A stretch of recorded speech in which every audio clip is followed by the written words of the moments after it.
شلون؟ ما حكم أهل البيت على المبادرة العقارية؟ المبادرة العقارية يعني يقال عنه ايش؟ اي قرض الإسكان. قرض الإسكان أيها الإخوة محرم، وهو ربا صريح، ليس فيه تلويح، ليس فيه تلويح، بل هو ربا صريح، لأنه تضمن قرضا وزيادة.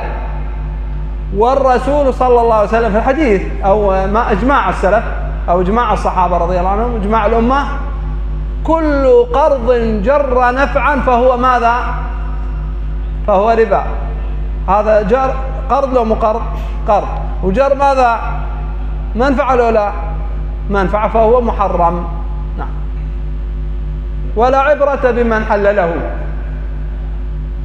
ولو كانت عمامته تصل إلى السماء، من أحل هذا فلا عبرة به، فهو ممن يحل الحرام الصريح.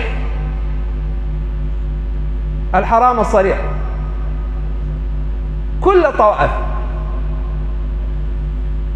الطوائف بلا استثناء كلهم يحرمون هذا. فالعجب العجاب من أناس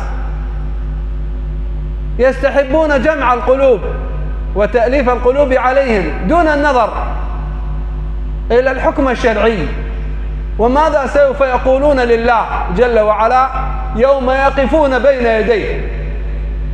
فالعالم هو موقع عن رب العالمين، ولذلك يقول ابن القيم ألف كتابا أسماه إعلام الموقعين. من هم؟ الموقعين عن رب العالمين. من هم؟ العلماء.